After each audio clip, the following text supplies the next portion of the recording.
بسم اللہ الرحمن الرحیم الحمد للہ رب العالمین والصلاة والسلام علی خاتم النبیین والمرسلین رب اشرح لی صدری ویسر لی امری واحلل عقدۃ من لسانی یفقہوا قولی اما بعد۔ تمام تعریفیں اس اللہ عز و جل کے لیے لائق و زیبا ہے جو تمام جہانوں کا بنانے والا اور اسے پالنے والا ہے، اور درود و سلام اس کے آخری نبی محمد صلی اللہ علیہ وسلم پر۔ میں آپ سب کا استقبال اسلامی طرز سے کرتا ہوں۔ السلام علیکم ورحمۃ اللہ وبرکاتہ۔ ناظرین، پچھلے مرتبہ جب ہم ملے تھے تو چند باتیں میں نے آپ کے سامنے اس موضوع کے تعلق سے رکھی تھی کہ آداب مباشرت یا ایٹیکیٹس آف سیکس، اس کے تعلق سے پائی جانے والی غلط فہمیاں، اس عنوان کو جاننے کی کیا اہمیت ہے اور نہ جاننے سے کیا نقصانات ہمیں ہوتے ہیں، وہ بہرحال ہم نے بتفصیل دیکھے تھے۔ آج انشاءاللہ عزیز ہم اس سے آگے بڑھیں گے اور چند باتیں ہم اس موضوع کے تعلق سے دیکھنے کی کوشش کریں گے۔ اور چونکہ آداب مباشرت جو ہمارا ٹاپک ہے، تو ایک انسان پہلی مرتبہ جب کسی سے ملتا ہے، جو اس کی بیوی ہوتی ہے، جو خاتون ہوتی ہے، تو وہ نکاح کے بعد ہوتا ہے۔ تو انشاءاللہ عزیز اس میں دونوں باتیں ہم رکھیں گے۔ میں اس طرح سے اس کو لے کر چلوں گا کہ پہلی مرتبہ جب انسان اپنی بیوی سے ملاقات کرے تو کیسا رہے، اور اس کے بعد چند باتیں وہ ہوں گی جو کامن ہوں گی، عام ہوں گی، کہ بعد میں بھی انسان بار بار ملتا جب رہتا ہے تو کیا کرے۔ تو شروعات اس طرح سے ہم کریں گے کہ جب انسان کا نکاح ہوتا ہے تو نکاح کے بعد وہ کیا عمل کرے، اور اس کے بعد پھر عام زندگی میں جو معاملہ ہوتا ہے اس کے معاملے میں کیا ہو۔ تو آئیے ہم دیکھتے ہیں۔ سب سے پہلی چیز جو ہم دیکھنے کی کوشش کریں گے وہ یہ ہے کہ جب پہلی مرتبہ انسان اپنی بیوی سے ملاقات کرے تب وہ کیا کرے۔ تو اس تعلق سے جو روایتیں ملتی وہ یہ ہے، جو مسند احمد کی ایک حدیث ہے، نبی اکرم صلی اللہ علیہ وسلم نے جب اپنی بیوی سے عائشہ رضی اللہ عنہا سے جب پہلی مرتبہ ملاقات کی تو جو عمل آپ نے کیا، یقیناً وہ عمل ہمارے لیے بھی ایک نمونہ ہے، اسوہ ہے، اس کو ہمیں بھی چاہیے کہ ہم اس عمل کو فالو کریں۔ تو سب سے پہلی چیز یہ ہے کہ جب انسان اپنی بیوی سے پہلی بار ملاقات کرے تو اس سے الفت ہو، مودت ہو، محبت ہو، اور جب وہ ملاقات کرے تو کچھ تحفہ اسے ضرور دے وہ، اس لیے کہ نبی اکرم صلی اللہ علیہ وسلم سے یہ بات معلوم ہوتی ہے، تحفہ یا کھانے کی کوئی چیز۔ حدیث کے الفاظ اس طرح سے ہی مسند احمد کی روایت ہے، اور راویہ اس حدیث کی اسما بنت یزید رضی اللہ عنہا اس کی راویہ ہے، وہ کہتی ہے کہ جب اللہ کے رسول صلی اللہ علیہ وسلم عائشہ رضی اللہ عنہا سے ملاقات کے لیے آئے، نکاح کے بعد جب ودائیگی تھی آپ کی، تو انہوں نے عائشہ رضی اللہ عنہا کو سجایا اور سنوارا، تیار کیا۔ اس سے ایک بات یہ بھی پتہ چلتی ہے کہ جب انسان کا نکاح ہو تو جس سے نکاح ہو اس خاتون کو، اس عورت کو جس کو دلہن کہا جاتا ہے عام زبان میں، اس کو سجانا چاہیے، اور سجایا جا سکتا ہے شرعی دائروں کے اندر، ٹھیک۔ تو ان کو وہ کہتی ہے کہ میں نے ان کو تیار کیا، اور اس کے بعد نبی اکرم صلی اللہ علیہ وسلم ملاقات کے لیے آئے۔ جب آپ صلی اللہ علیہ وسلم ملاقات کے لیے آئے تو آپ صلی اللہ علیہ وسلم عائشہ رضی اللہ عنہا کے بازو بیٹھ گئے۔ بیٹھنے کے بعد وہ کہتی ہے کہ میں نے دودھ کا ایک پیالہ دیا، نبی اکرم صلی اللہ علیہ وسلم نے اس پیالے سے دودھ پیا، اور عائشہ رضی اللہ عنہا کو وہ پیالہ دیا کہ آپ بھی دودھ لیں۔ عائشہ رضی اللہ عنہا نے کہا کہ میں اس کی ضرورت محسوس نہیں کرتی ہوں، یا انکار کیا۔ تو وہ کہتی ہے کہ میں نے ان سے کہا کہ ہاتھ سے تو لے لو، کیونکہ نبی اکرم صلی اللہ علیہ وسلم انتظار کر رہے تھے کہ وہ لے۔ اس کے بعد ماں عائشہ رضی اللہ عنہا نے وہ پیالہ لیا، اس سے کچھ دودھ پیا۔ دودھ پینے کے بعد اسما رضی اللہ عنہا کو وہ پیالہ دے دیا، اور انہوں نے کہا کہ تم بھی پیو۔ لیکن اسما رضی اللہ عنہا نے کہا اللہ کے رسول صلی اللہ علیہ وسلم آپ اس سے پہلے لیں، اور پھر اللہ کے رسول صلی اللہ علیہ وسلم کو دے دیا۔ نبی اکرم صلی اللہ علیہ وسلم نے اس سے کچھ پیا، اور پینے کے بعد اسما رضی اللہ عنہا نے اسی جگہ سے دودھ پیا جہاں سے نبی اکرم صلی اللہ علیہ وسلم نے دودھ پیا تھا۔ اور اس کے بعد وہ پیالہ آپ صلی اللہ علیہ وسلم فرمایا دوسری خواتین جو گھر میں آئی تھی، عورتیں بیٹھی تھی، کہا ان کو دے دو۔ عورتوں نے کہا کہ نہیں ہمیں ضرورت نہیں ہے۔ نبی اکرم صلی اللہ علیہ وسلم مسکراتے ہوئے کہا کہ بھوک اور جھوٹ دو چیزیں ایک ساتھ نہیں مل سکتی، مطلب تم بھوکی تو ہو، پھر پیتی کیوں نہیں ہو، تکلف کیوں کر رہی ہو۔ تو اس حدیث سے جو بات پتہ چلی، دیکھیے وہ یہ ہے، پہلی چیز کہ مائی عائشہ رضی اللہ عنہا کو تیار کیا گیا۔ تو اس سے پتہ چلتا ہے کہ ایک خاتون جو دلہن ہے اسے تیار کیا جا سکتا ہے، بلکہ کرنا چاہیے، اس لیے کہ نبی اکرم صلی اللہ علیہ وسلم کے لیے ان کو تیار کیا گیا۔ اس لیے کہ انسان پہلی بار دوسرے سے ملتا ہے، میاں بیوی پہلی بار ملتے ہیں، تو بیوی کو چاہیے، مطلب لڑکی جو ہوتی ہے اسے چاہیے کہ اسے سجایا جائے شرعی دائروں کے اندر، یاد رکھیے جو چیز حلال ہے اس کے ذریعے سجایا جائے، اور اتنا جتنا شریعت اجازت دیتی ہے. اس کی تفصیلات بہرحال آپ جو ہے دیکھ سکتے ہیں کہ کتنا ایک عورت میک اپ جس کو عام زبان میں کہیں گے وہ کر سکتی ہے. ٹھیک ہے, لیکن وہ شرعی حدود شرعی دائروں میں صرف اور صرف اس کے شوہر کے لیے ہو. ٹھیک ہے, پھر نبی اکرم صلی اللہ علیہ وسلم کو وہاں آنا, آ کر آپ کے بازو بیٹھنا, اور بیٹھنے کے بعد دودھ پینے کے بعد اس دودھ کا دینا یہ اس چیز کی دلیل ہے کہ دلہن کو کچھ دیا جائے. وہاں جو میسر تھا وہ دودھ تھا, جو چیز اویلیبل تھی وہ دودھ تھا. نبی اکرم صلی اللہ علیہ وسلم نے کہا کہ عائشہ تم بھی دودھ پیو. تو اس سے یہ پتہ چلا کہ جب بیوی سے پہلی بار انسان ملاقات کرے تو کچھ نہ کچھ دے, یاد رکھے کچھ نہ کچھ. وہ کوئی کھانے کی چیز ہو سکتی ہے, وہ کچھ میٹھا ہو سکتا ہے, وہ کچھ اور چیز ہو سکتی ہے, وہ کچھ ایک چھوٹا سا تحفہ ہو سکتا ہے, وہ کچھ آرنامنٹس یا گہنے ہو سکتے ہیں, کچھ بھی ہو سکتا ہے. بولنے کا مقصد یہ ہے کہ دو اجنبی لوگ ملے ہیں, ٹھیک ہے, اور یہ پہلی مرتبہ ان کی ملاقات ہوئی ہے, تو ظاہر سی بات ہے کچھ دینے سے, چاہے وہ کھانے کی چیز ہو چاہے کوئی چیز تحفے میں ہو, اس سے تھوڑی سی اجنبیت دور ہوتی ہے. اور تحفے تحائف دینے سے انسان کی انسیت, ایک دوسرے سے لگاؤ بڑھتا ہے, الفت اور محبت جاگتی ہے, اور یہ ریلیشن شپ بلڈ کرنے کے لیے, تعلقات قائم رکھنے کے لیے, ہیلتھی ریلیشن شپ جس کو کہیں گے, ایک بہت اچھے صحت مند تعلقات کے لیے ضروری ہے. تب نبی اکرم صلی اللہ علیہ وسلم نے ان کو دودھ دیا. اس کے بعد انہوں نے انکار کیا, انکار کرنے کے بعد دوسری عورتوں کے کہنے پر انہوں نے پی لیا, اور پھر اللہ کے رسول صلی اللہ علیہ وسلم نے فرمایا کہ عائشہ اب تم دو. اس سے ایک بات اور پتہ چلی کہ ایک خاتون جس کا نکاح ہوا, دلہن جسے کہتے ہیں, وہ کام بھی کر سکتی ہے. حالانکہ ہمارا عنوان نہیں ہے لیکن وہ کام بھی کر سکتی ہے, اس لیے کہ بہت سی مرتبہ ہوتا ہے جس کا نکاح ہوتا ہے وہ عورت کام ہی نہیں کرتی, جبکہ حدیث میں اللہ کے رسول صلی اللہ علیہ وسلم نے ان سے کہا کہ دودھ دو, مطلب کچھ کام کر سکتی ہے ایک دلہن, اس میں کوئی حرج نہیں ہے. میں عائشہ نے اس سے پی کر پھر وہ دے دیا. تو اس حدیث سے جو بات ہمیں پتہ چلی وہ یہ ہے کہ جب انسان اپنی بیوی سے پہلی مرتبہ ملے وہ کچھ نہ کچھ دے. زمین, زمانہ, حالات کے اعتبار سے کچھ بھی دیا جا سکتا ہے, یا آدمی کی استطاعت کے اعتبار سے کچھ بھی دیا جا سکتا ہے. وہ کھانے کی چیز ہو سکتی ہے, وہ چیز ہو سکتی ہے جو آس پاس اویلیبل ہو, آسانی سے ملتی ہو, وہ چیز ہو سکتی ہے جو تحفے کی شکل میں دی جائے, چاہے وہ کوئی گہنا ہو سکتا ہے یا کوئی اور بھی چیز, بہرحال جو اس کو پسند ہو یا آپ کو پتہ ہو کہ اس کی پسند کیا ہے اگر پہلے سے. تو کچھ نہ کچھ جو حدیث سے بات پتہ چلا ہے کہ جب پہلی مرتبہ انسان اپنی بیوی سے ملاقات کرے تو کچھ نہ کچھ تحفتاً اسے دے, چاہے کھانے کی چیز یا کوئی اور چیز ہو, بہرحال اس میں دی جا سکتی ہے. اس کے بعد جو بات پتہ چلتی ہے ہمیں حدیثوں سے وہ یہ ہے کہ نبی اکرم صلی اللہ علیہ وسلم نے فرمایا اور کہا, جو کہ ابو داؤد اور نسائی کی روایت ہے, کہ جب انسان اپنی بیوی سے ملاقات کرے, جب ملے تو اس کے سر کے سامنے کے بال پکڑ کر, سر کے سامنے کے بال پکڑ کر, یا حدیث میں الفاظ پیشانی کو پکڑ کر ہے, لیکن علماء لکھتے پیشانی سے یہاں مراد اس کے سر کے سامنے کے بال پکڑ کر دعا کرے, یاد رکھیں. اور یہ بڑا اہم عمل ہے, یاد رکھیں. بہت سارے لوگ نکاح ہوتا ہے, ملاقات کرتے ہیں, لیکن یہ دعا بھول جاتے ہیں. حالانکہ نبی اکرم صلی اللہ علیہ وسلم سے یہ جو دعائیں ثابت ہے یہ بڑی اہم دعائیں ہیں, یاد رکھیں, اور یہ بڑے اہم اذکار ہیں, یاد رکھیں. ہم لوگ ان اذکار کو عموماً بھول جاتے ہیں یا ان کو کم اہمیت دیتے ہیں, یا پھر ہمارا معاملہ یہ ہوتا ہے کہ اتنا ہم سیریس نہیں لیتے ہیں کہ ہاں ٹھیک ہے پڑھ لیے تو ٹھیک, نہ پڑھے تو چلتا ہے. جبکہ یہ اذکار جو ہوتے ہیں, یہ جو ذکر ہے, یہ بڑے اہم ہیں, یاد رکھیں. اور اللہ کے رسول صلی اللہ علیہ وسلم نے یہ فرمایا کہ جب تم اپنی بیوی سے ملو تو پھر اس کے پیشانی پر ہاتھ رکھو, اور ہاتھ رکھنے کے بعد جو ہے اذکار, یہ دعا جو ہے پڑھو. اور اللہ کے رسول صلی اللہ علیہ وسلم نے وہ دعا بھی سکھائی, اللہم انی اسألک من خیرہا وخیر ما جبلتہا علیہ واعوذ بک من شرہا وشر ما جبلتہا علیہ. اس دعا کا معنی یہ ہوتا ہے کہ اے اللہ میں تجھ سے اس کی بھلائی کا سوال کرتا ہوں, اور جس بھلائی پر تو نے اس کو پیدا کیا,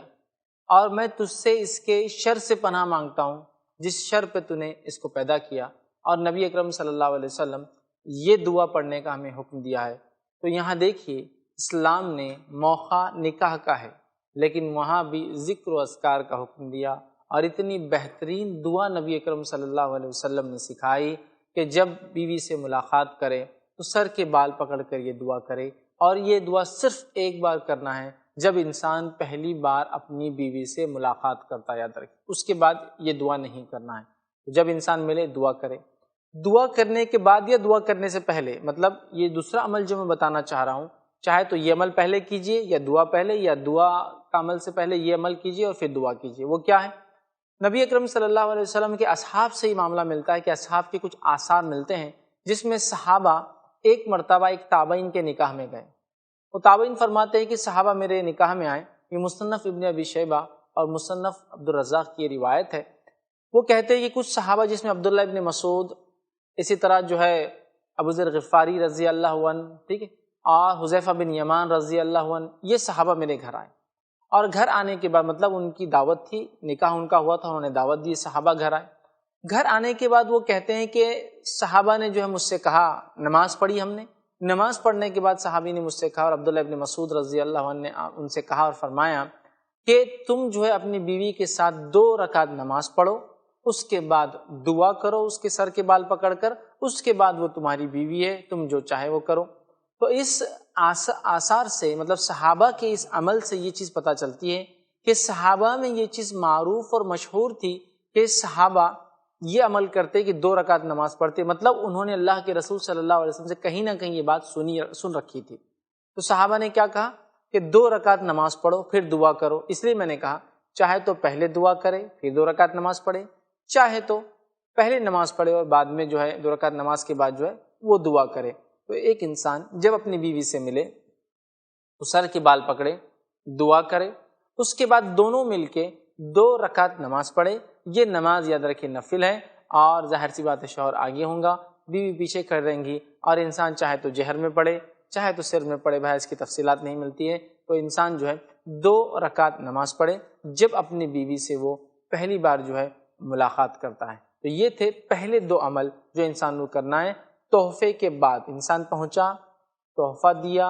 بات چیت کی اپنی بیوی سے، اور اس کے بعد تحفہ کچھ بھی ہو سکتا ہم نے دیکھا. اس کے بعد بیوی سے قریب گیا، قریب جانے کے بعد جو ہے اس نے سر کے بال پکڑے، سر کے بال پکڑ کے دعا کی، یا اس کے بدلے میں پہلے نماز پڑھ لی دونوں نے، اس کے بعد سر کے بال پکڑے، پھر اس نے جو ہے دعا کی. یہ عمل جو ہے انسان کو جو ہے سب سے پہلا کرنا یاد رکھیے. تو دیکھیے اسلام نے اس معاملے میں بھی روحانیت کس کو کہیں گے کتنی اہمیت دی کہ انسان نکاح کر کے اپنی بیوی سے ملاقات کر رہا ہے اور وہاں بھی وہ اللہ کا ذکر کر رہا ہے، رب کو راضی کر رہا ہے، مطلب نماز پڑھ رہا ہے. نماز بہت افضل عبادت ہے، نماز پڑھ رہا ہے اپنی بیوی کے ساتھ. تو گویا ان دونوں کی پہلی ملاقات ہی دین کی بنیاد پر ہو رہی ہے. دیکھیے یہ ذکر و اذکار ہو رہے ہیں، وہ ملاقات کر رہا ہے، تحفے تحائف اچھی بات کر رہا ہے، کچھ کھلا رہا ہے، اور اس کے بعد دونوں مل کر جو ہے نماز پڑھ رہے ہیں. اور نماز پڑھنے کے بعد وہ شخص اپنی بیوی کے سر کے بال پکڑ کر دعا کر رہا ہے، یا دعا کر رہا ہے اور بعد میں دونوں مل کر نماز پڑھ رہے ہیں. انشاءاللہ عزیز جو ہے ناظرین، ہم جو ایک چھوٹا سا بریک لیں گے، اور بریک کے بعد آگے دیکھیں گے کہ جب انسان کا نکاح اور میاں بیوی ملے تو آداب مباشرت میں جمعہ سے پہلے یہ عمل کے بعد اسے اور کیا کرنا ہے. انشاءاللہ اس بریک کے بعد آگے ہم اور تفصیلات دیکھیں گے.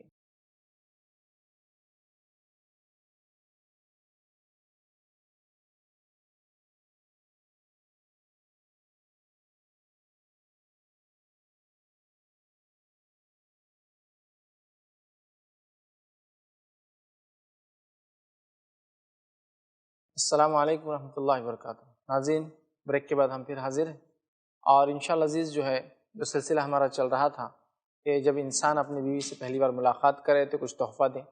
تحفہ دینے کے بعد ہم نے دیکھی نبی اکرم صلی اللہ علیہ وسلم نے ایک دعا سکھلائی. یہ دعا ایک ہی بار کرنا ہے، دعا کرے. اس کے بعد جو ہے وہ دونوں مل کر جو ہے 2 رکعت نماز پڑھے.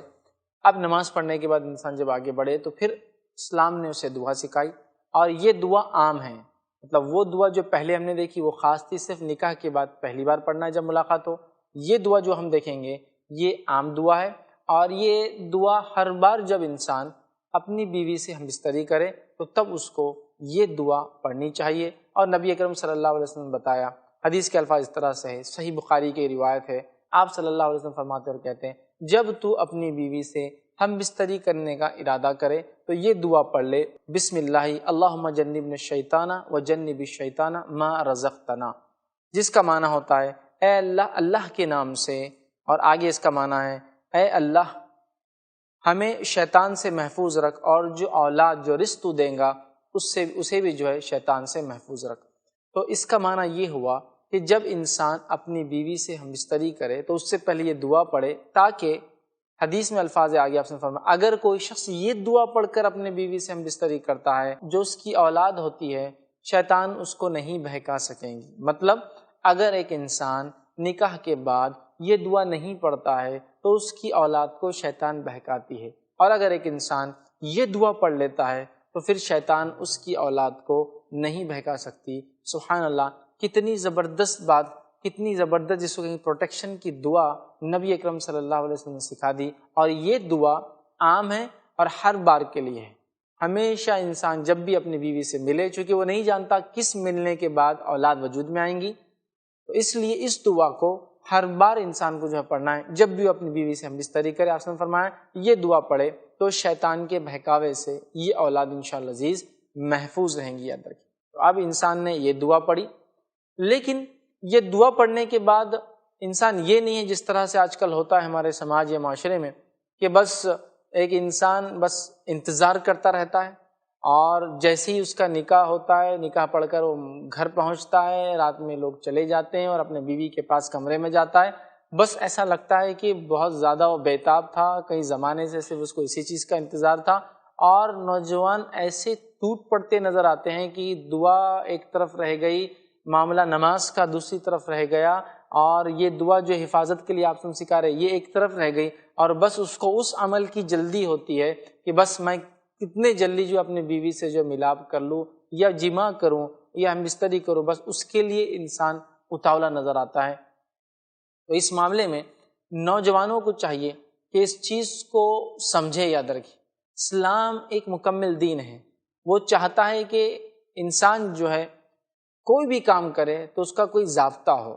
اس کا کوئی اصول ہو، اور انسان ہر بار چاہے عمل کوئی بھی ہو کنٹرول میں رہے، اپنی چاہے وہ شہوت پوری کیوں نہ کر رہا ہو وہ کنٹرول میں رہے، یاد رکھے۔ تو لہٰذا اب آپ نے دعا پڑھی، نماز پڑھی، اس کے بعد وہ عام دعا جو پڑھنا چاہے ہمیشہ وہ پڑھی۔ اس کے بعد یاد رکھیے ہم بستری ایک ایسا عمل ہے، جماع ایک ایسا عمل ہے، میاں بیوی کا ملنا ایک ایسا عمل ہے، مرد اور عورت جو میاں بیوی ملنا ایک ایسا عمل ہے جس کے لیے دونوں کا راضی ہونا ضروری ہے، یاد رکھیے۔ یہ بہت اہم نقطہ اور پوائنٹ ہے، یاد رکھیے۔ ہمارے پاس ہوتا یہ عموماً ہے کہ عورت راضی ہے نہیں راضی ہے اس کے بارے میں کوئی خیال نہیں رکھا جاتا ہے، اور مرد راضی ہے نہیں راضی ہے یہ اس کی جسمانی کیفیت سے پتہ چل جاتا ہے، جبکہ عورت راضی ہے نہیں راضی ہے اس کی جسمانی کیفیت سے نہیں پتہ چلتا، یاد رکھیں۔ تو لہٰذا یہاں یہ ضروری ہے کہ وہ مرد جو پہلی بار مل رہا ہو یا نکاح کے بعد پہلی بار نہیں اور زندگی میں کبھی وہ عمل کر رہا ہو، اس چیز کا خاص خیال رکھے کہ دونوں کا اس عمل میں ایک وقت ایک ساتھ سائملٹینیسلی راضی ہونا ضروری ہے۔ ورنہ آپ تھوڑا سا سوچئے کہ ایک آدمی تو راضی ہے اس عمل کے لیے کہ اپنی بیوی کے ساتھ ہم بستری کرے، لیکن اس کی بیوی راضی نہیں ہے، تو ایسا ہوگا کہ دو لوگ کوئی کھیل کھیل رہے ہیں اور جس میں سے ایک ہی آدمی کھیل رہا ہے اور دوسرا بیٹھا ہے، تو آپ کہیں گے یہ تو کوئی کھیل ہو ہی نہیں سکتا ہے۔ اسی طرح جب میاں بیوی ساتھ ہوں گے اور وہ جماع کا ارادہ کرے تو دونوں کا راضی ہونا شرط ہے، یاد رکھیے۔ ورنہ عموماً یہ دیکھا جاتا ہے کہ مرد راضی ہوتا ہے اور مرد کی راضی ہونا بالکل واضح ہوتا ہے، اس کی جسمانی کیفیت، اس کا فزیکلی اپیرنس سے پتہ چل جاتا ہے کہ مرد راضی ہے اس عمل کے لیے کہ وہ ہم بستری کرے، جماع کرے، لیکن عورت کا یہ معاملہ پتہ نہیں چلتا۔ لہٰذا اس کو تیار کیا جائے، جس کے لیے جو ہے جس کو عام زبان میں یا انگلش زبان میں فور پلے کہتے ہیں، کہ انسان ہم بستری سے پہلے اپنی بیوی راضی ہے نہیں راضی ہے اس کا پتہ کرے۔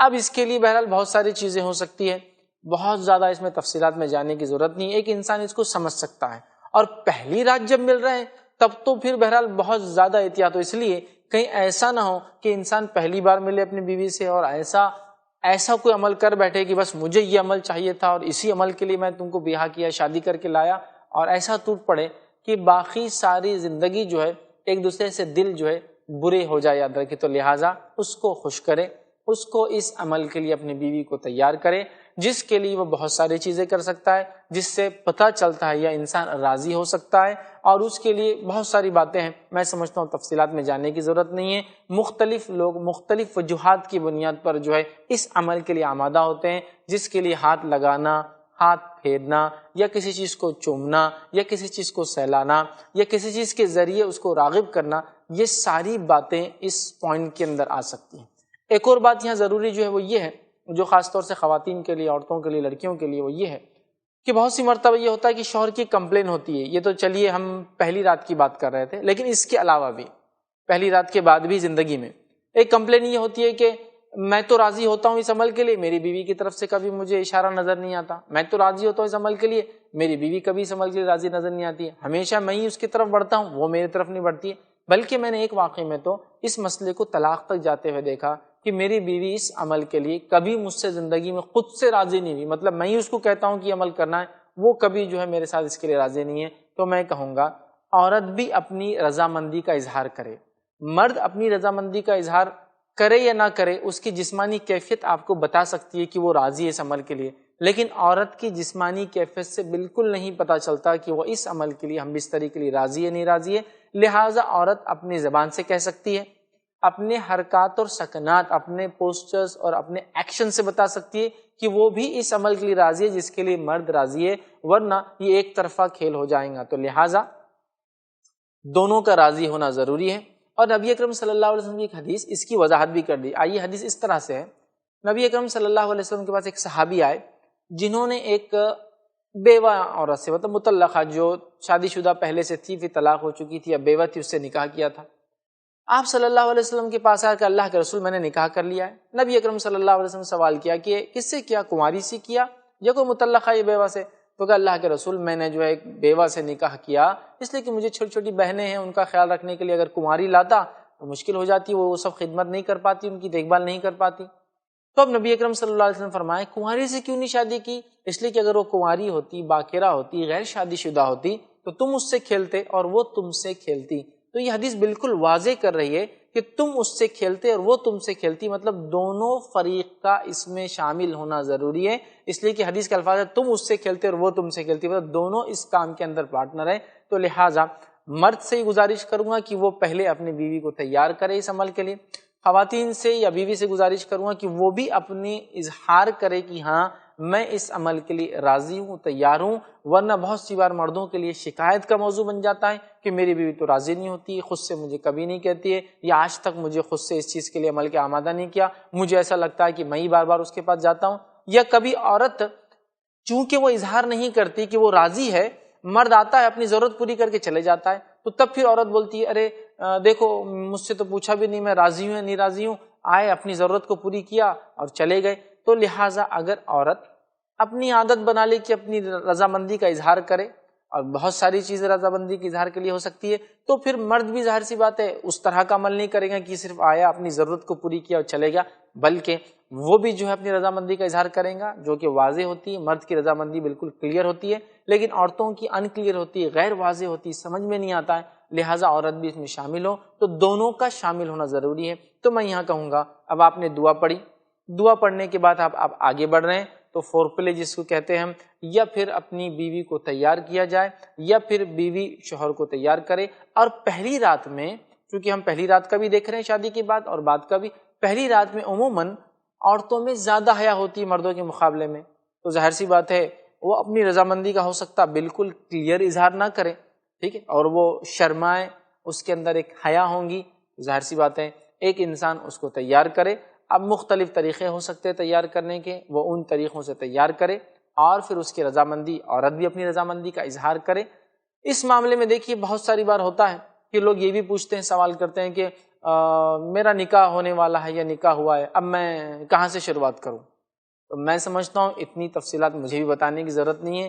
بات چیت کے ذریعے شروعات ہو سکتی ہے۔ آپ نے دعائیں پڑھ لی، نماز ہو گئی، تمام چیزیں ہو گئی، اس کے بعد آپ ایک دوسرے سے بات چیت کریں، چونکہ ایسا نہ نظر آئے کہ نکاح صرف آپ نے اسی لیے کیا کہ بس اس سے یہ عمل کرے، بات چیت کر سکتے ہیں، اس سے رضامندی کا اظہار ہو سکتا ہے، انسان مختلف دیگر اور اعمال کر سکتا ہے جس سے بات چیت ہو، گھل مل جائے، اور اس کے بعد جو ہے وہ مختلف طریقوں سے اس کو راضی کر سکتا ہے کہ وہ تیار ہو، اور پھر عورت بھی اپنی رضامندی کی بہرحال یہاں اظہار کر سکتی ہے۔ یہ رہا شادی کے پہلی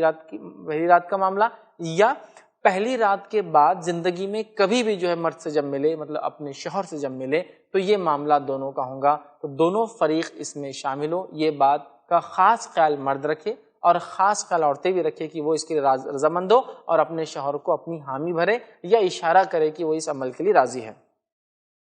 اب اس میں ایک چیز یہ بھی ہوتی ہے کہ مرد عموماً پہلی رات میں یہ چاہتا ہے کہ یہ عمل ہو جائے، مطلب میاں اور بیوی مل جائے، دونوں کی شرمگاہیں مل جائے اور وہ جمع کر لے، جس کو انگلش میں سیکس کہتے ہیں، وہ سیکس کر لے، اور اس لیے بھی وہ اتاولا ہوتا ہے ایک غلط فہمی ہمارے سماج میں ہے، اور وہ غلط فہمی یہ ہے کہ بغیر جماع کے ولیمہ حلال نہیں ہوتا۔ اب ظاہر سی بات ہے، اگر بغیر جماع کے ولیمہ حلال نہیں ہوتا، اگر یہ اس کی سوچ ہے، تو اب وہ مرد، لڑکا، دولہا کسی بھی حال میں یہ چاہتا ہے کہ آج رات یہ عمل ہو جائے، جبکہ کبھی کبھار فزیکلی یہ عمل پہلی رات میں ہونا محال ہوتا ہے، ناممکنات میں سے ہوتا ہے، چونکہ عورت کی فطرت، اس کی طبیعت اور اس کے بعد اس کی فزک جس کو کہتے ہیں، اس کے جسامت بھی اس میں معنی رکھتی ہے، تو وہ بھی بہت ضروری ذہن میں رکھنا۔ تو لہٰذا انشاءاللہ عزیز اپنی بات کو ہم یہاں ختم کریں گے۔ اگلی بار جب ہم ملیں گے تو میں آپ کے سامنے اس بات کی وضاحت کروں گا کہ وہ جو ہے بیوی کے ساتھ کیسا عمل کرے، اور اس غلط فہمی کا ازالہ بھی ہم کریں گے، یا اس کی حقیقت بھی دیکھیں گے، کیا بغیر جو ہے رات میں جماع کے ولیمہ کیا حلال ہوتا ہے۔ انشاءاللہ عزیز اگلی بار جب ہم ملیں گے تو یہ تفصیلات کے ساتھ انشاءاللہ عزیز آگے بڑھیں گے۔ وآخر دعوانا الحمدللہ رب العالمین، سبحان ربک رب العزۃ عما یصفون، وسلام علی المرسلین، والحمدللہ رب العالمین۔